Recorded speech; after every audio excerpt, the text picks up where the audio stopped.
All right. Yay, Friday Night Feels! Woo! So excited! Hello, everyone. I am licensed mental health counselor Patrick Monette, and this is Friday Night Feels. This was the show I began in March 2020 already. It seems like a lifetime ago. That when I started, I really wasn't sure what I was doing, and it's turned out to be, as I share every episode, it's really one of the most humbling and amazing experiences I ever could have anticipated, of meeting people from all around the world who have their adventures, their stories, and usually it's all about how they've been helped by someone and how they're sort of paying that forward. And tonight I'm extremely excited to introduce to you Amanda Elise Love. And she is a registered holistic nutritionist specializing in fibromyalgia. She herself suffered from this debilitating illness for many years, and now her passion is to help others find wholeness and healing in their own lives. She is a writer, broadcaster, registered holistic nutritionist, speaker, storyteller, and currently resides in Austin, Texas. Though her work, through her work, she works with women across the world, excuse me, but you can turn in and listen to her extensive library of podcast material called Fibromyalgia Real Solutions with Amanda Love on all platforms, or find out more about her personal coaching availability on her website, amandaeliselove.com. So welcome, Amanda. I'm so glad you're here. Thank you for having me. And we were just chatting before we started that it's quite warm in Texas these days. Yeah, it's pretty hot. It's And 97 today, so it's hot. so where would you like to begin? Like, where does your story begin? I was researching a little bit about fibromyalgia. I think people hear a lot about it, but unless it, I think, affects you personally, sometimes you just kind of block it out. So Right. where would you like to begin talking about this? I always start with like right from the very beginning of my story, which is I always tell people it's my story started before I was born and stuff. I was born 6 weeks early, and I was constantly sick growing up.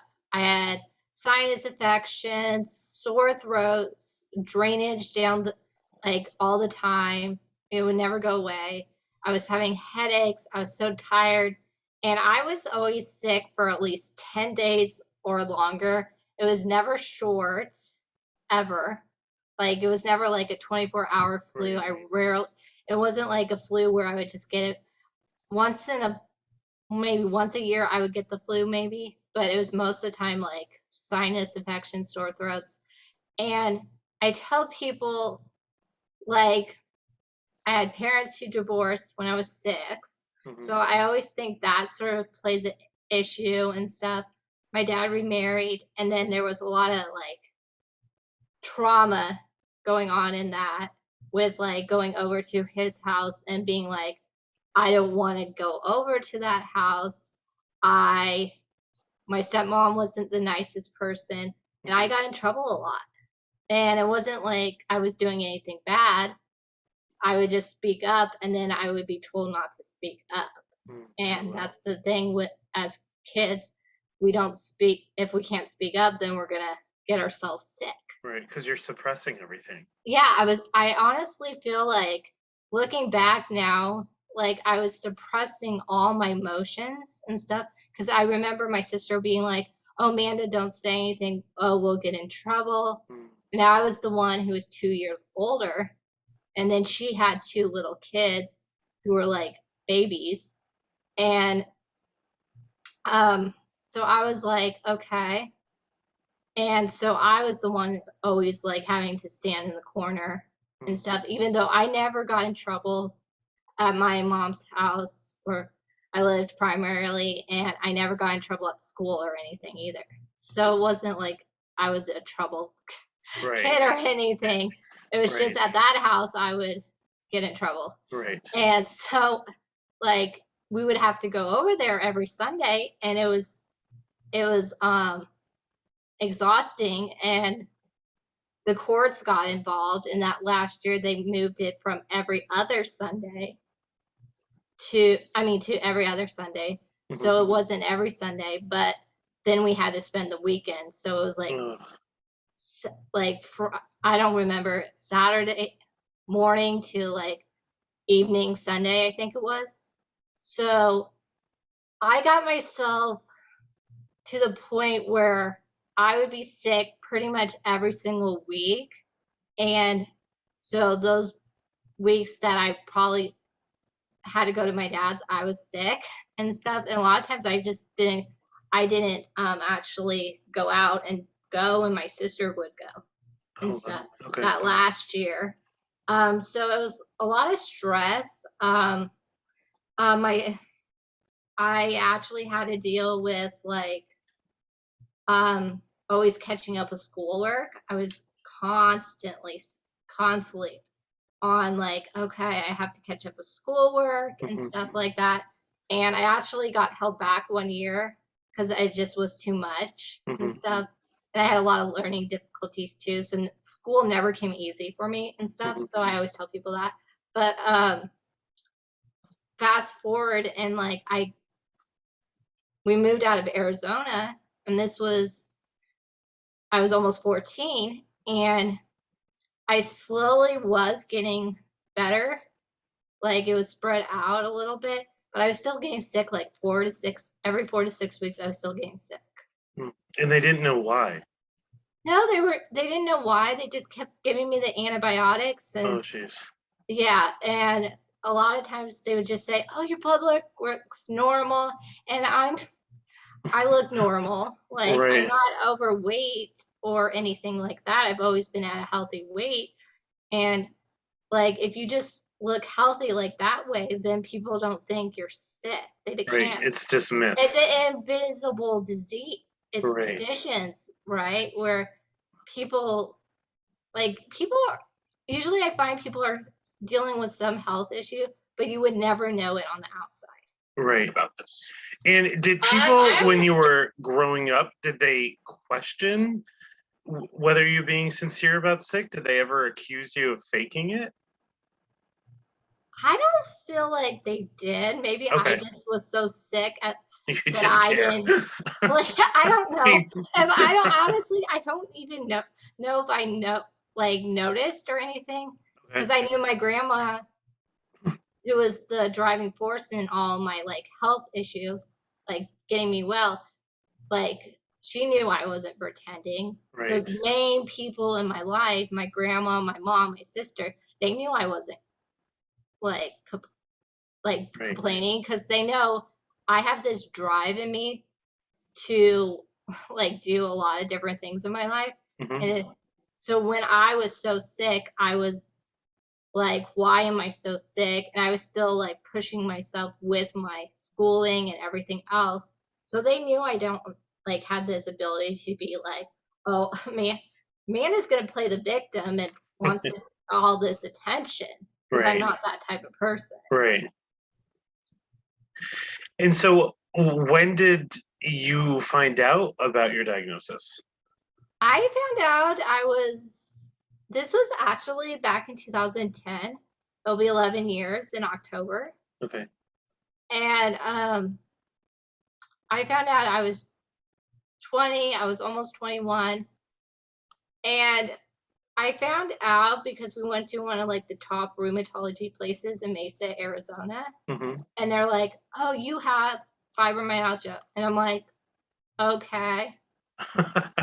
And what does that mean? Right. Like, is there a pamphlet, a website? I mean, like the biggest thing I remember is like they handed us a brochure explaining what it is, which they still don't really know what it is. And then like the symptoms and like a few like recommendations. And then they're like, told my grandmother, "Oh, she's probably depressed." Well, yeah, if you can't get off the couch. And like 10 months earlier, I had done a personal training program and I had become certified in that. And then all of a sudden, when I turned 20, like 2 weeks later, I couldn't do anything. I couldn't work out. I couldn't exercise. I was in so much pain. And the fatigue like was like exhausting. Like I couldn't do anything. So, I mean, they said, oh, well, we'll put you on medication. Mm-hmm. And we all see the commercials for the medication for fibromyalgia now in the US. And they never mention, oh, there's side effects to Right. medications. Right. I mean, they don't say that. And people sort of just ignore it. They think, and I'm like, well, you have to look at what you're taking Mm-hmm. Mm-hmm. because because it might be making your symptoms worse. And I Right. think that's the thing with people. They don't realize Right. that, or they just want the magic pill. Right. So how do you explain when someone, because as I was saying, you hear the name fibromyalgia. How do you explain to people what it is? Because even as you said a few minutes ago, there's still so much confusion about it. So how do you explain to people what it is?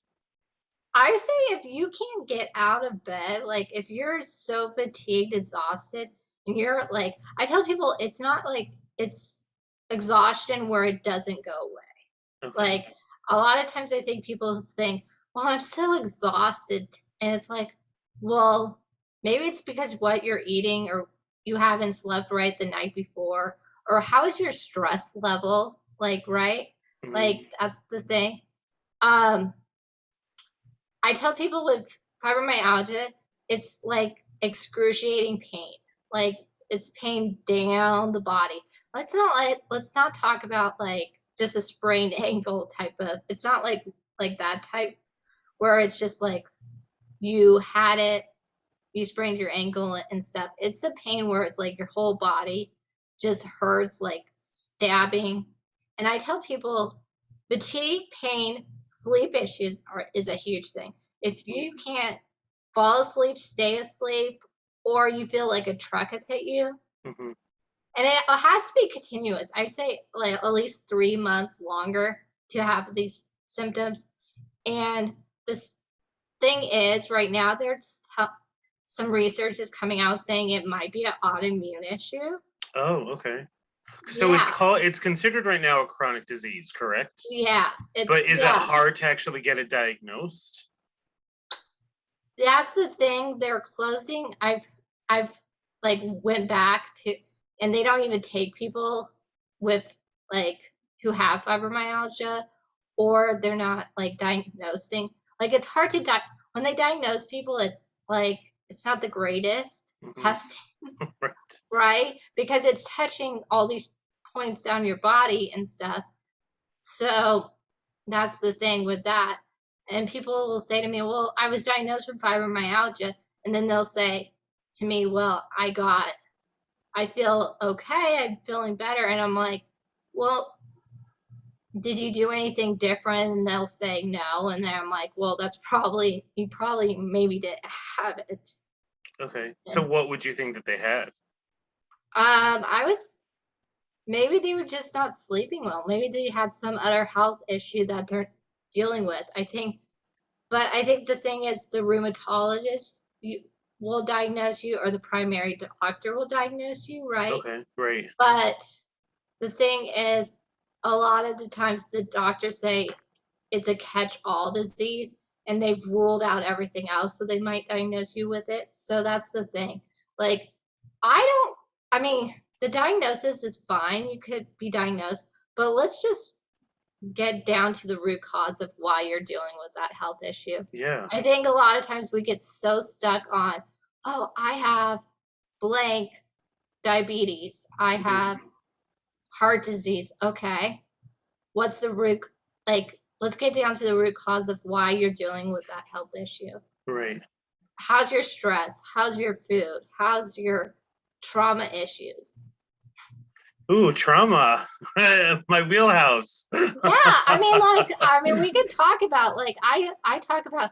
I say to people, well, if I could tell everybody like what to eat and everything like that, but then people are gonna go off the bandwagon with their eating because they still haven't dealt with that trauma issue. So it's gonna come straight back up Mm-hmm. when you're stressed out, and it'll just come back up, and you'll be like, okay, I'm gonna have that cookie, or I'm gonna have the cake because that trauma, you still haven't dealt with that trauma. Right. And also, do you see a lot of people? I'm also thinking with what I've seen is like with substances and alcohol too, not just with Yeah. food.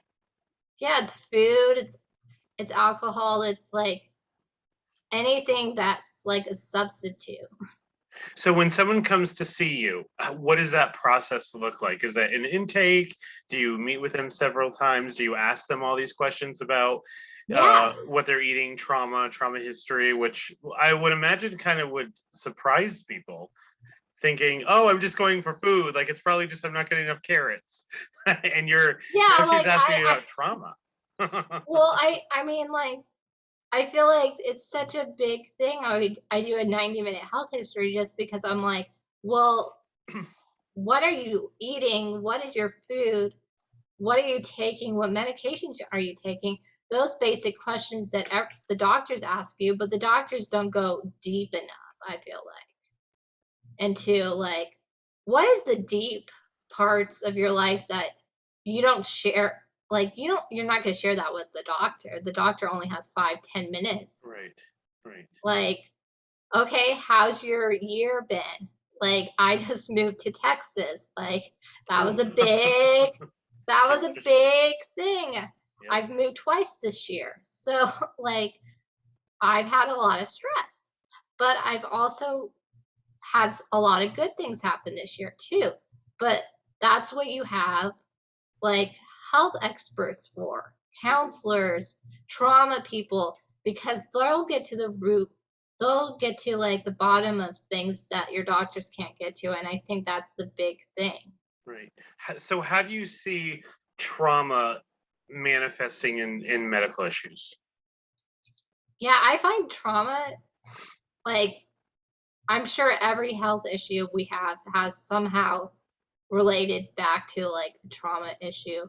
Because I think a lot of times we just suppress, like we were talking about, we suppress those emotions and we're just like, and then we never talk about our emotions. A lot of times we don't, we all tell people, we'll say, oh, I'm okay. Right. I'm okay. And And like everything's on fire, but I'm okay. yeah, like everything's on fire. You're like, what is going on? Like Right. I'm like, people tell me my they're like, "Oh, I'm okay." And I'm like, "Are you really okay?" Like I hate that word Right. Or because fine. I'm fine. I'm fine. It's like, yeah, I like to know people deeply, so I'm like, I'm not going to take that as an answer. Like I really like to know people deeply. You'll get if people know this about me like if I really want to know somebody, I'll ask them some questions that probably you aren't used to getting asked because Right. I notice little details about people. That's my Right. thing. And So it's I'm sorry, I cut you off. Go ahead. no, I'm just saying that's what makes me Special. what I do. Yeah, special.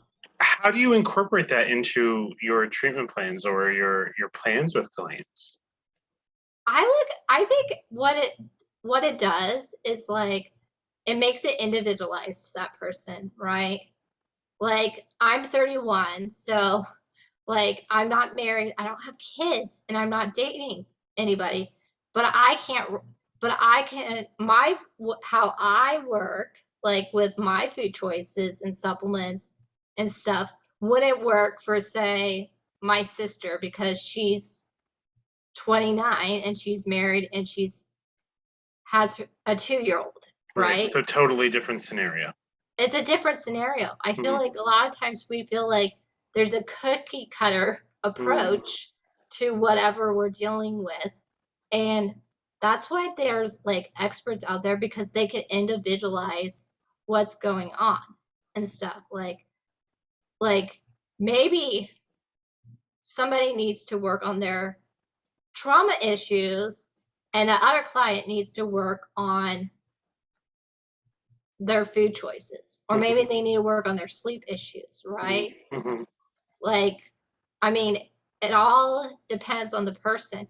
And what stresses some people out doesn't stress other people out. And Mhm. maybe we need to work on your stress level, your environment. A lot of Right. times, I think the big thing is people might change everything else, but the biggest thing is their environment is okay. Are you living with people that are stressing you out? Do you need to move out of state? Do you need to change jobs? And we don't talk about that either.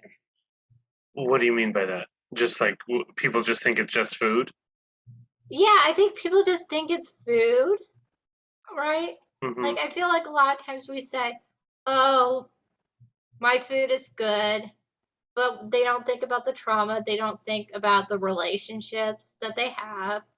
Uh, and supplements are great, but supplements can come at the very end where it's like, once you deal with all that other stuff, because you're depleting your body of nutrients and stuff, and you're so stressed out and stuff. It's better just to start with like the trauma, I Right. always say. Right. So how, if someone comes in and you, through your conversations, you realize that there's trauma, is that something where you refer to Yeah. someone, but you just kind of take it into your discussions with that client? Yeah, I do talk about it a little bit with them, but it's not my expertise. I'd probably refer them out because I think that's a big thing for people who need like counselors and trauma experts for that. Mm-hmm. But all I will work on the mindset of like, oh, why are you eating that food?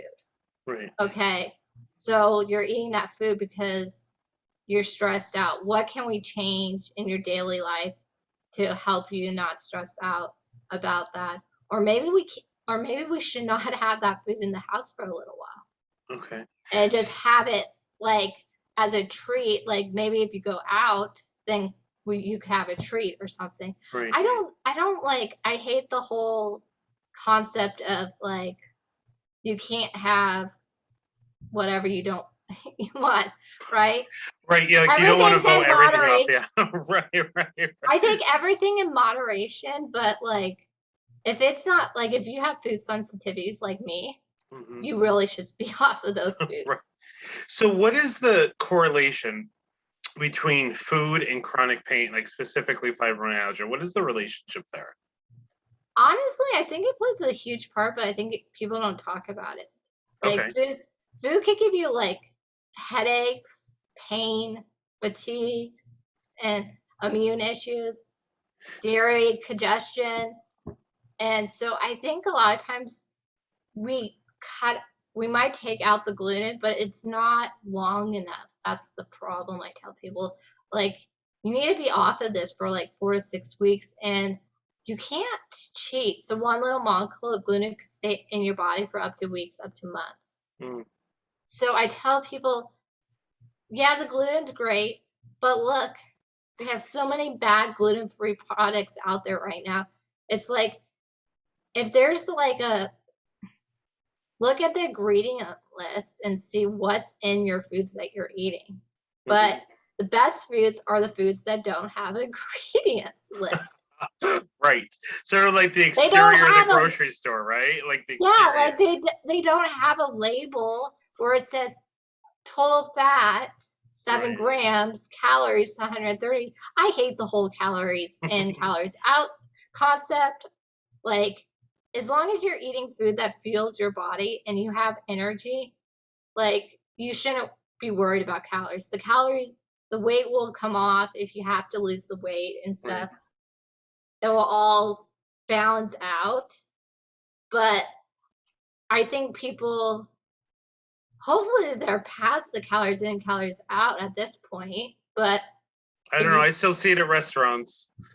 Like I think right. Like I was looking at a restaurant online, and I was like, "Holy crap!" Like 1,300 calories for one meal. And to me, like going from not being a trained professional of saying, "Wow, isn't there like that's a lot of calories for one meal is 1,300 calories." So I think yeah, that's you're way still too seeing much. a lot.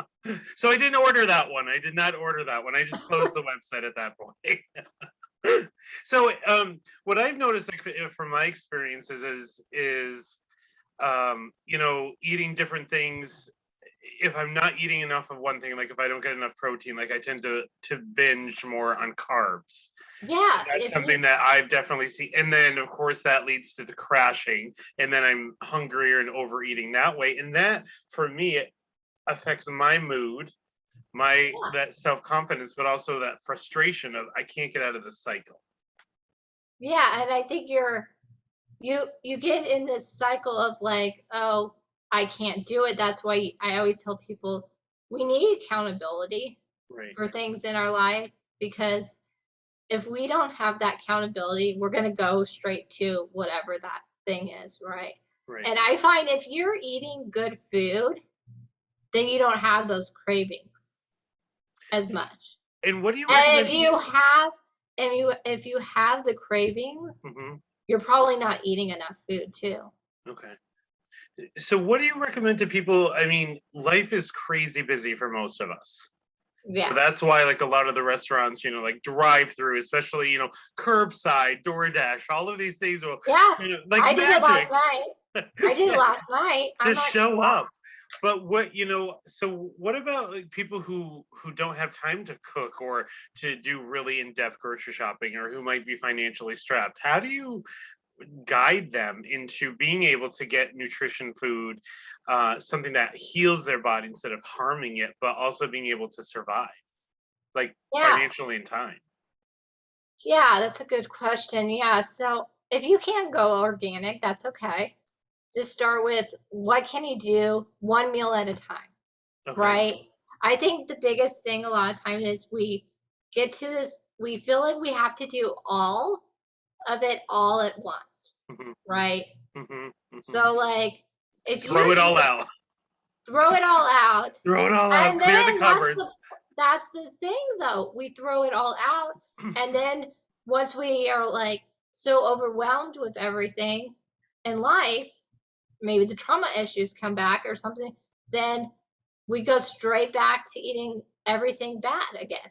Right. So it only lasts for like what, a day, a week, Right. Yeah, I maybe just in remember 2 weeks. I remember like those infomercials from like the 90s, or it's like go through your cupboard and throw everything out. It's like what? Like, it's just not doable, and it's like you're saying, it's not realistic. Well, it's not It's that realistic. impulsive. It's impulsive. It's not realistic, and if you are dealing with other stuff and you have kids and stuff, that's not realistic. Right, right. Yeah, and I've heard that from a lot of people where, as adults, if they're, parents or in relationships, they're trying to make the changes, but the people around them aren't. So it's almost as if you have to have two or three kitchens in one house. Yeah, and that's the thing. Luckily, I had family who was like, "Well, okay, you have to go out to food sensitivities. We're gonna pretty much do that with you." Okay. Wow. Yeah, You lucked out. yeah. I mean, yeah, my mom did it and my grandma pretty much did it. So, like, they were the ones cooking because I couldn't cook at that point because I was in so much pain. But Right. I mean, I don't remember what my sister, I think she sort of did it and stuff. But I mean, like, it was Supported. supported. And I think the thing is, if you're not supported, you have to get that Right. other person to support you, Right. honestly. Right. Because but I think the biggest thing is like, well, are you willing to do what it takes to feel well, right? Because Mhm. sometimes I think we have all these excuses like our family's not doing it, so we shouldn't do it. But can you bring a healthy dish to the family party? Or can you eat a little bit of food beforehand so you're not starving and binging out on all that bad food? Mm-hmm. Right? We have to set ourselves up to succeed in life, right? Right. And And I mean, sometimes that's things that we don't want to do, like meal prepping. right. I mean, that's true because that means maybe taking out that Facebook time or that social media time or doing like I mean that's what I did. I did some batch cooking today. I did some cleaning and some other stuff. did I really want to do all that sometimes? Not all the time. I don't want to do it. I love to Right. cook, but it's setting myself up for the next several days where if I have a busy day, I don't have to be thinking, oh, what am I having to eat? It's already in the fridge and I just have to heat it up or Hmm. make a salad or a Buddha bowl or Yeah. whatever. There is one time, this was pre-COVID, a friend of mine, she was in one of those situations where, like her family was, little kids and stuff. So they would just, want chicken fingers. So we actually did a sort of like a food swap. And it was so much fun because we were both trying to be healthier. But so we would both make two dishes. Oh, And then, that's fun. yeah, every Sunday we would cut it in half and then share it with each other. So it's That's like, awesome. and it turned out like we both had enough food for like the whole week. But with life and then with COVID happened, it stopped. But it was definitely fun because it inspired me, and it also made me, I think, kind of address what you were saying of you don't want to do it, but when it's not just for you, when someone else is involved, it gives you that motivation and Yeah. gets you moving a little bit more. Yeah, I think the biggest thing is like if you're not motivated to do it for yourself, I'm by myself, so I have to do it for myself, right? Hmm. But do it for other people. Like do it like you were saying, I like that idea of like doing it with a friend and you probably came up with a bunch of new recipes that you wouldn't have tried if Right. that friend hadn't done it for you. Right. And she's a really good cook too. So I got to benefit from that. I was like, okay, I'll do this. And she would shoot but we had really similar tastes, but we had different backgrounds and styles of cooking.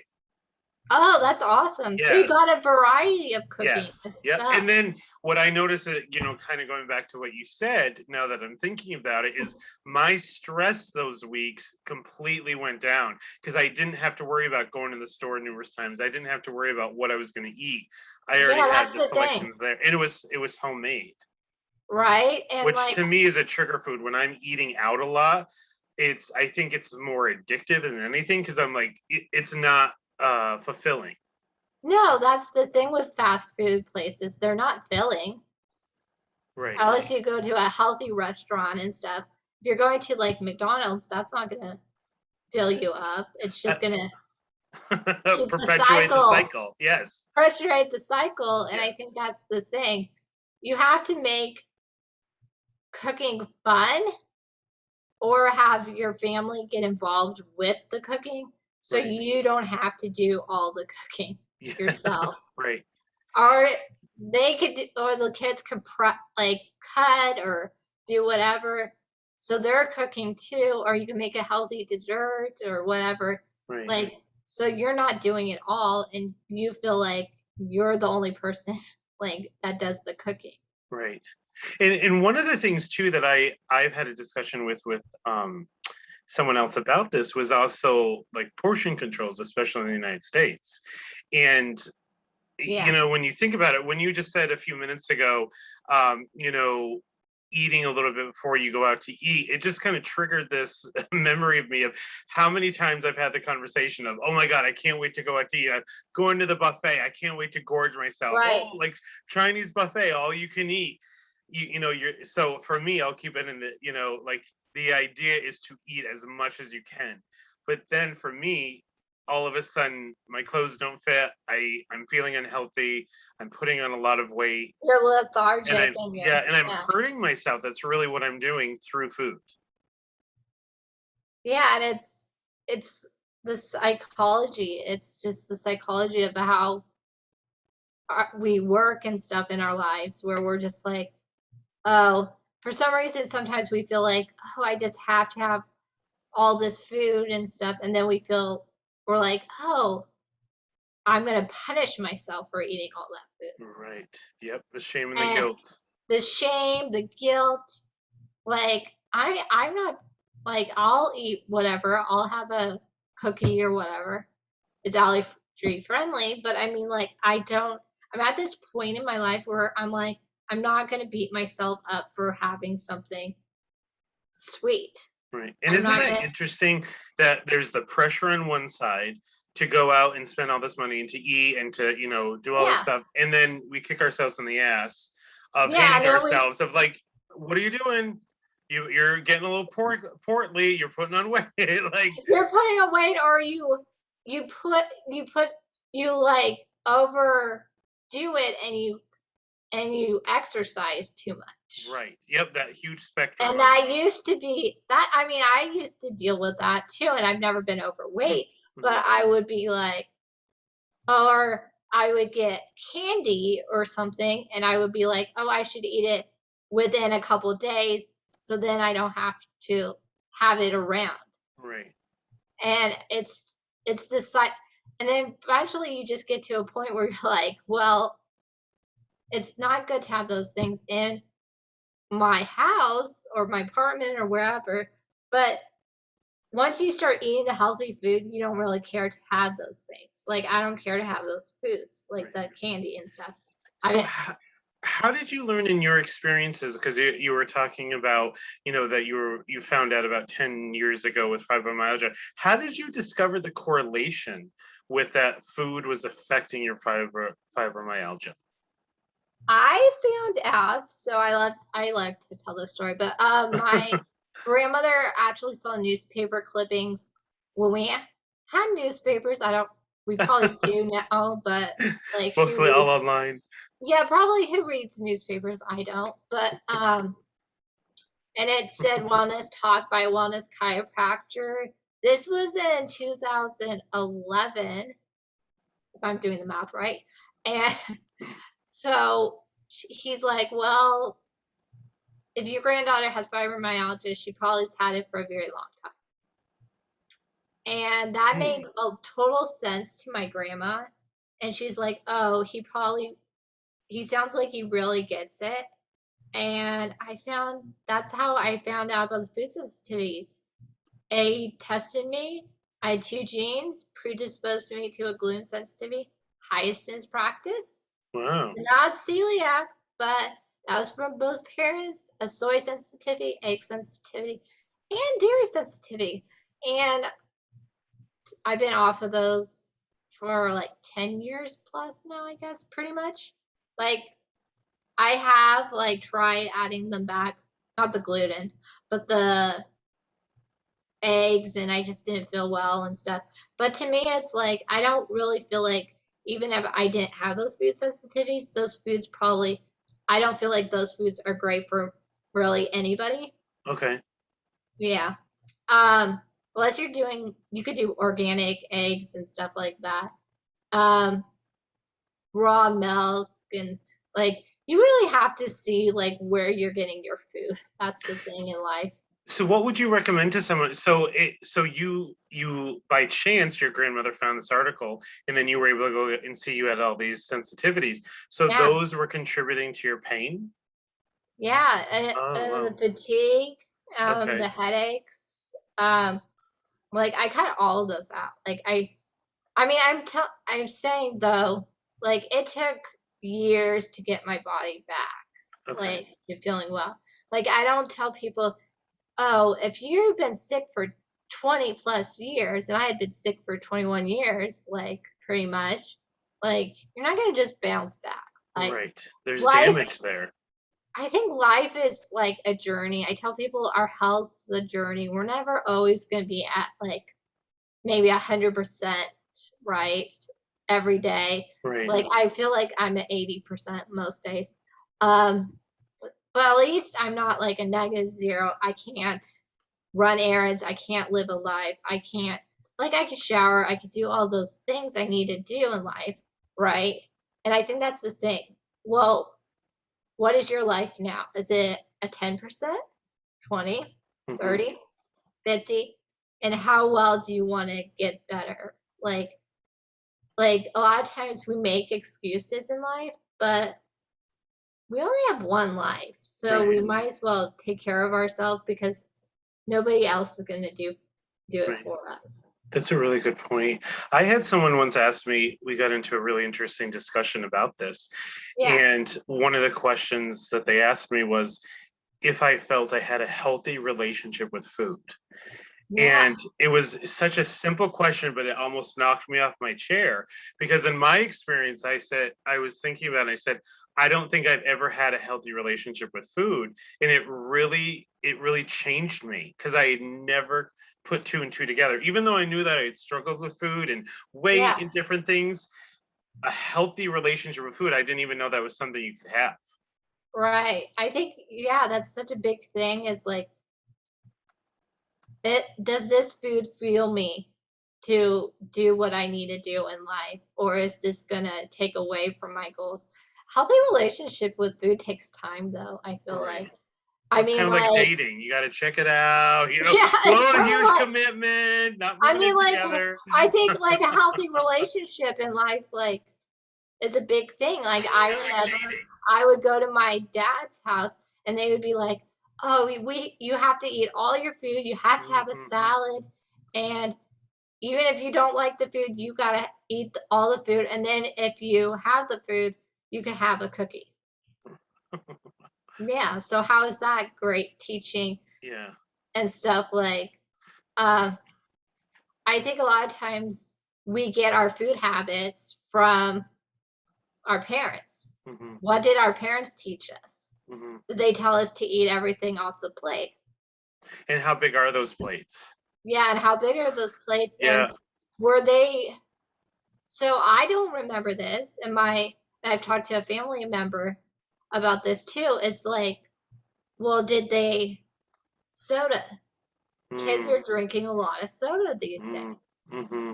Like, I don't honestly, I don't really remember since I'm only 31 and I was born in 1990. I don't remember like having soda maybe for our birthdays, I think. Hmm. And it was in the house, but I don't feel like I drank that much soda.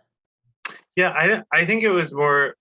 I noticed I developed an unhealthy relationship with soda when I started working in a pizza place where we had the Yeah. soda fountain, so you could have as much as you want. And then Oh, I yeah, that's I remember like putting two together. It's like, why am I drinking soda on my day off? Like I needed it, I craved it, and I didn't right. realize all the sugar that I was getting addicted to. Yeah, there's this book I'm reading and it's like and it talks about and it's oh gosh, it's called Sugar, Fat, and something, Okay, but it talks about, um, the whole history of the US and how you gotta check it out. we Sorry. became how we, like, became addicted to all this, like it talks about the You gotta fast check. food industry and all this crazy stuff. Mhm. Like, it's such an interesting book because you're like, "Oh, I remember having that food," and it and you're like, "Oh, yeah, I remember that coming out in 1997." I Like remember, Lunchables, like and, Lunchables. oh my Like, I god. remember that. Yeah. Right. And now I remember I was watching something, it was a documentary. Yeah. So when I was in school, you'd either buy it, buy lunch there. I mean, it was pretty typical. But now I didn't know that a lot of schools across the country are like mini food courts. Like they bring in, like it was fascinating. Like they bring pizza and fast food and burgers and fries. And so kids are eating this every day. Yeah, it's horrible. Like, I remember I think I went to a small school, so, like, you didn't get any of that stuff. But Right. then the one school, there was, like, a couple different places and stuff, but I mean, like, that's the problem. The kids are getting all this food, and then the parents are like, "Well, you could have that food." And I always remember bringing my lunch Right. for school. And Like, I never like, even when I was in elementary school, we never, like once in a while and stuff, and then in, like, high school, I think we could go out if we wanted to, but I still always brought my lunch right. and stuff. And as we're talking about this, it just kind of makes me, thinking of with mental health and with trauma, like you were saying, is when I was growing up, food became a comfort. So there's kind of like the one side of like when you're depressed or struggling or upset, you would like It's you would comfort. eat, right? But then also for celebrations, like, oh my God, we got to go out to eat, we got to celebrate. And it was always like with a loving thing. But for me, it became that unhealthy relationship of when you're not good and when you're good, food has to be involved. Yeah, that's the thing. I think we put so much emphasis on food for like different events and stuff in our lives. If we're Right, good, if we're having a bad day, we're going for the right. food, Yep. Give me the right? cookies. Like cookies. Like I do have this memory of since my family and me and my sister, we so stressed out after going over to my dad's house. Hmm. My mom, she would run us a bubble bath, but there would always be like some cookies or something like that, some Hmm. sort of like comfort Right. thing. And I remember that. And I still, not that it was a bad thing. I don't think it was a bad thing, but um like there was certain things in my life where I was like it was a comfort thing. Hmm. Like Taco Bell or bean and cheese burritos when I was sick, that was like for whatever reason that was the only thing that tasted.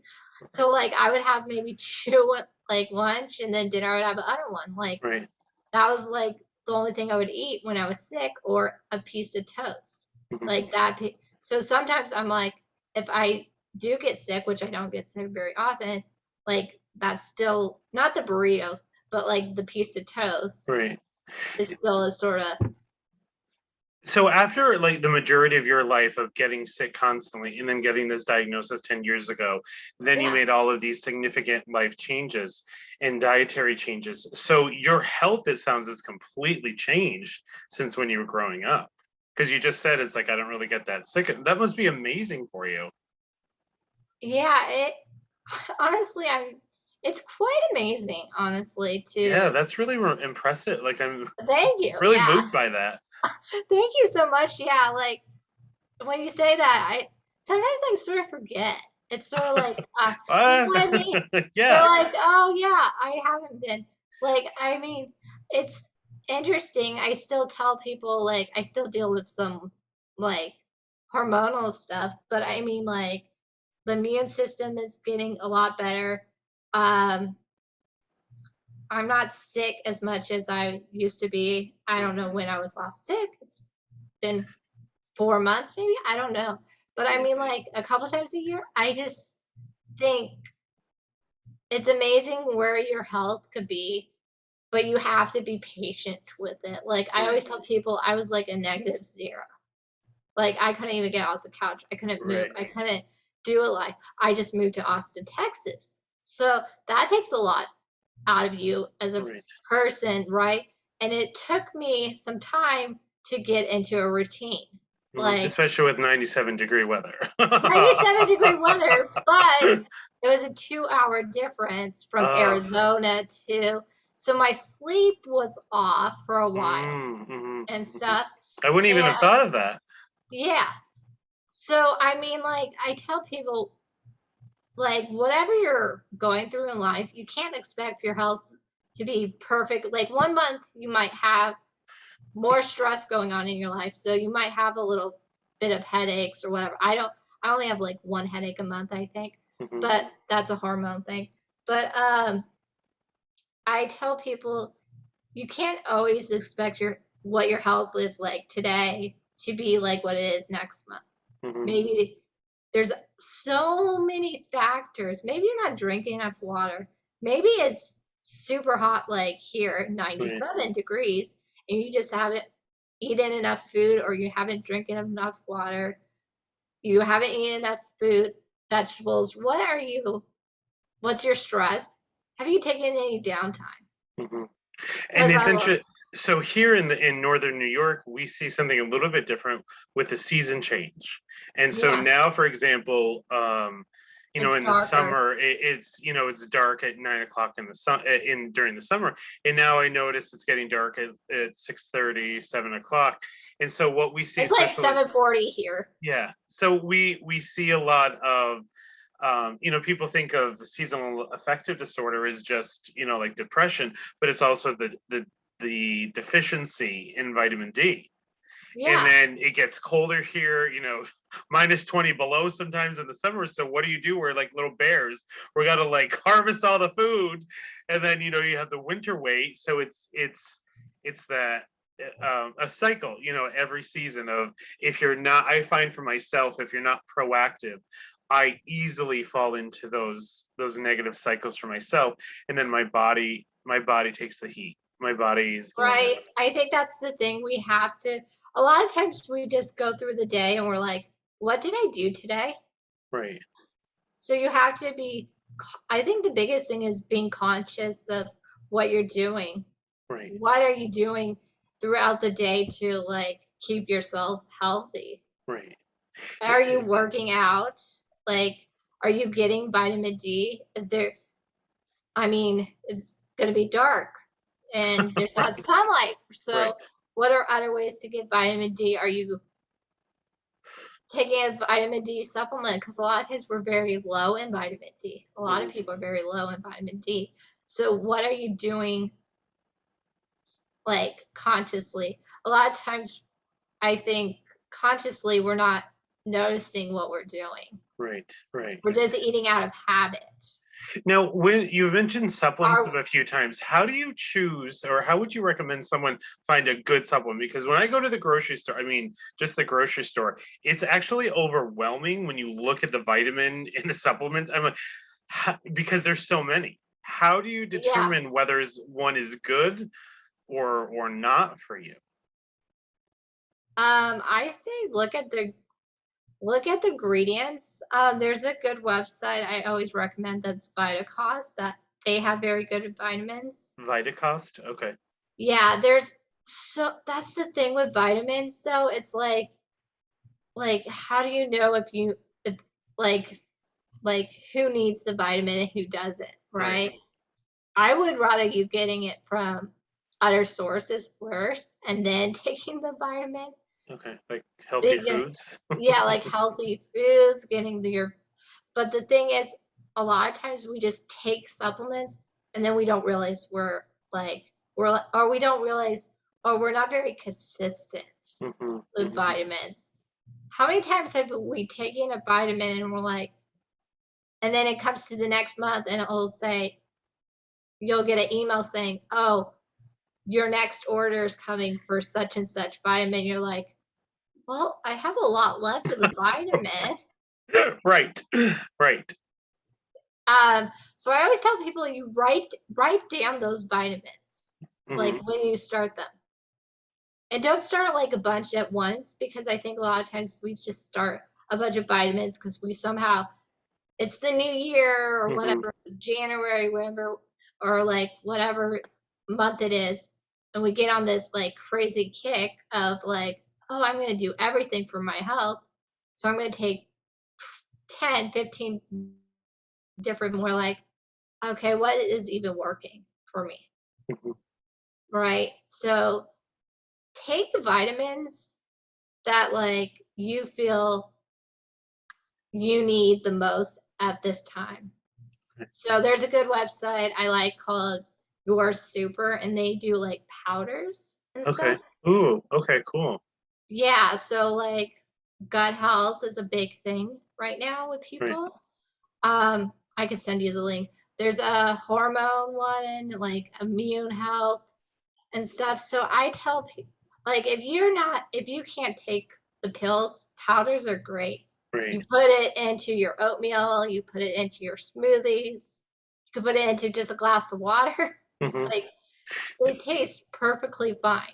So if people wanted to connect with you, Amanda, how would they be able to do that? Because I was looking at your website and you have so many great articles, and I really have enjoyed getting to know you tonight, and you're just like a wealth of knowledge. Oh, thank you. How could people connect with you if they wanted to follow up or just see some of the stuff that you're working on? Yeah, so I do have a podcast, and it's Fibromyalgia Real Solutions with Amanda Love. So that's a great way, and that's Okay. hitting 100 episodes in Oh, January. wow. Congratulations. That's Yeah, amazing. yeah, I have a friend who's from Australia who's going to interview me for that. So that's exciting. But yeah, I talk about a lot of different topics. I have solo episodes, trauma episodes, all the above. But they could also just join my email list and get on that email list and get a free sleep guide, because that's a good way to get to know what I'm doing, because I love to share knowledge, and that's a Right. big thing for me.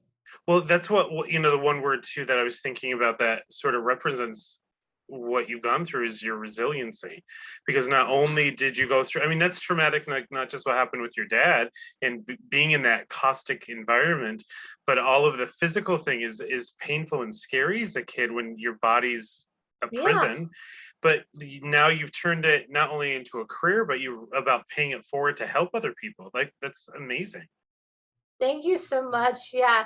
You said that, and that's so funny because I have a family member who has also told me that too, where I'm so resilient. And she's like, I've never seen someone who just keeps like getting knocked down and just keeps going. Well, and then pay it forward, like you're And then helping I just other pay it people. forward. Yeah, I Yeah, just like, it's just my personality. Like, I just right. have this, if you You're a ask fighter. anybody, where like, I'm like, they'll say, oh, Amanda's such a sweetheart. And that's just me. It's just like, I love people. If I could help someone and or recommend someone or do anything like that, that's like, you could ask anybody in my life that's come in my life, especially in this last year. They'll Right. be like, yeah, Amanda will go the extra mile for you.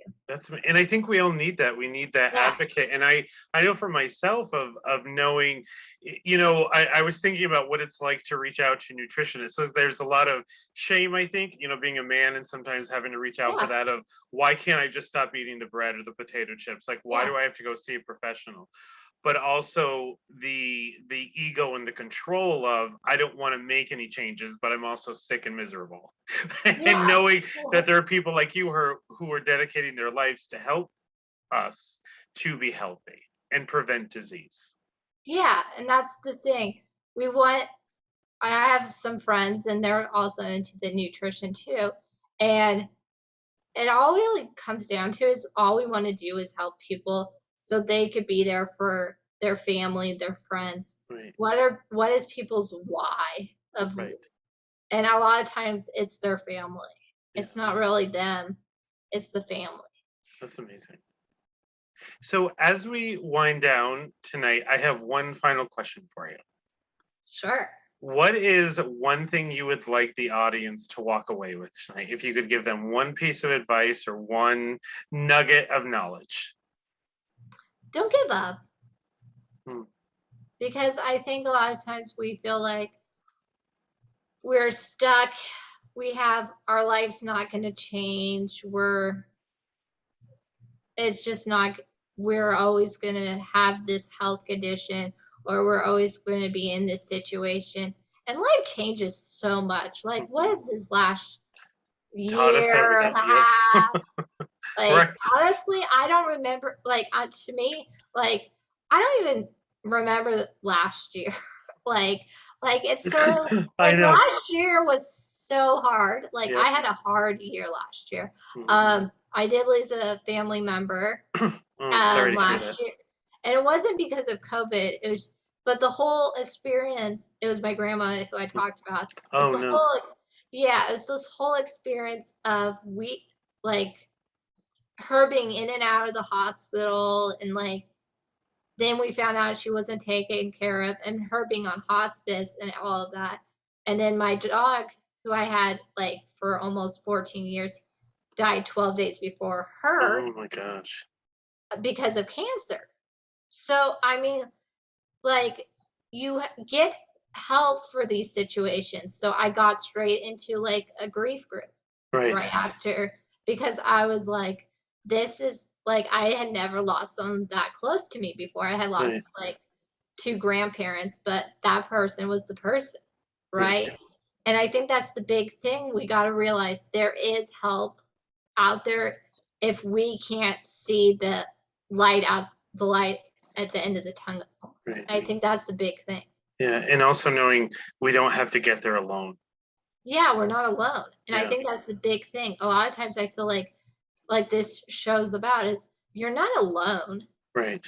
Right. Like you'll have someone out there who wants to help you, wants to be that support system for you. Yeah. I love that. Yay. Amanda, this has been so amazing. Thank you for coming on to Friday Night Feels and joining me tonight. And I hope, you come back again in the future. And I just appreciate everything that you're doing. Thank you so much. All right. And everyone who's watching or listening, I hope you have a beautiful weekend. And we'll see you in a couple weeks on Friday Night Feels. Have a good night.